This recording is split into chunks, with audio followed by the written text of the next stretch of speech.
there are many people that may not think exactly what I'm thinking, but they hold different bits and pieces of my views and opinions.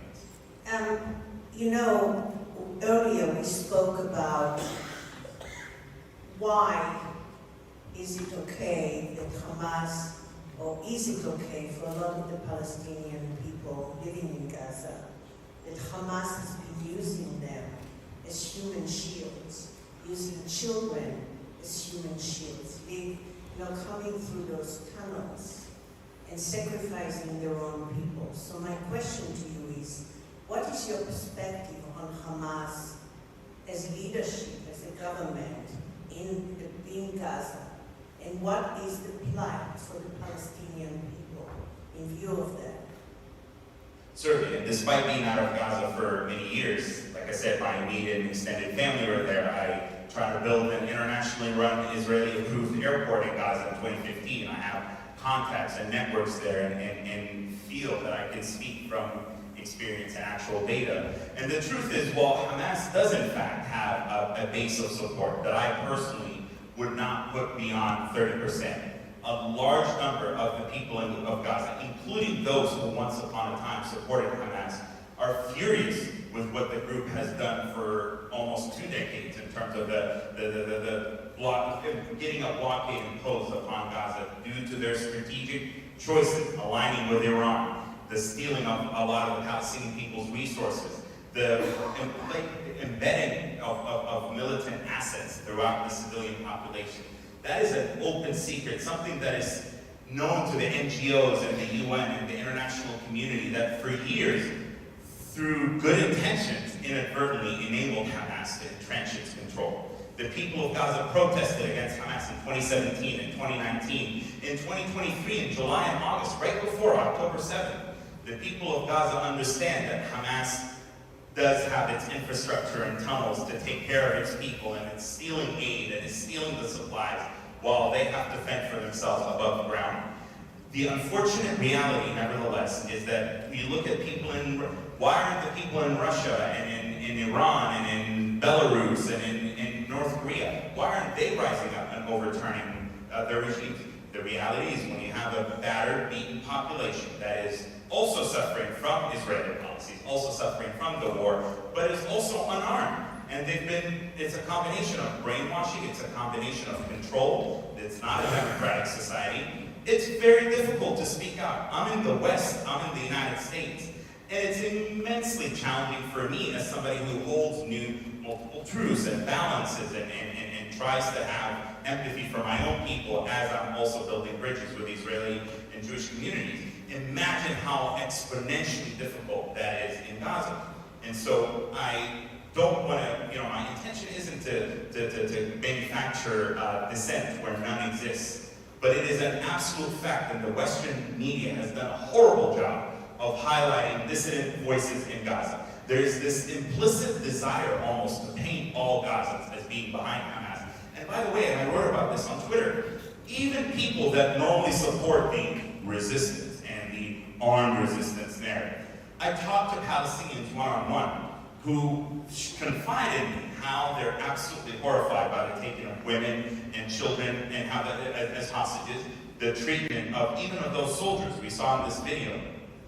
What we didn't see in this video was a Hamas fighter bragging that these are our sabaya, which is Islamist doctrine for sex slaves. So there are many in Gaza and throughout the Palestinian territories and the diaspora, like I said, who despise Hamas, who stand against them, but they're fragmented, they're afraid, they are unable to speak out. And that's my hope, is to create a new political home where you can be supportive of our people's just and urgent aspirations for independence and peace and statehood, while also being against Hamas and Islamism. Thank you so much. My next question is to you, Stephen. Iran and its primary proxies, Hezbollah and Hamas, are a major threat to Israel and the United States, and in fact, the entire world. What are the current threats from Iran and its proxies? Well, thank you for having me here. Iran, a wonderful country, wonderful cultured people, unfortunately under the rule of a maniacal theocratic theocratic regime since 1979, racing toward nuclear weapons. And by the way, if the original Iran nuclear deal were still in effect, it would expire anyway next year because it expired in 2025. Racing for nuclear weapons, planting proxy groups to surround Israel with what Iran calls the so-called axis of resistance.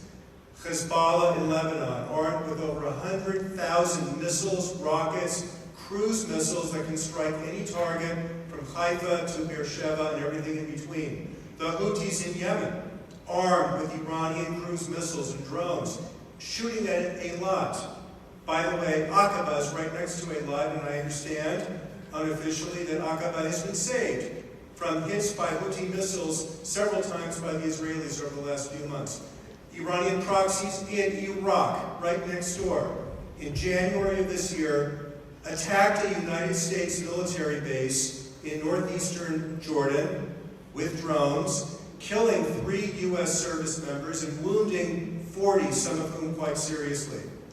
Is Iran a threat to Israel? Of course it is. Iran has sworn to destroy Israel. Iran saw the pieces on the chessboard, Daphne, the Abraham Accords, the negotiations last year that could have led to a deal between Saudi Arabia, Israel, the U.S., and the Palestinians, a package deal whereby the U.S. would enter into a defense pact with Saudi Arabia, the Israelis would recognize a path forward toward Palestinian statehood, and Saudi Arabia would normalize with Israel, establish diplomatic relations. The one party that did not want that to happen was Iran.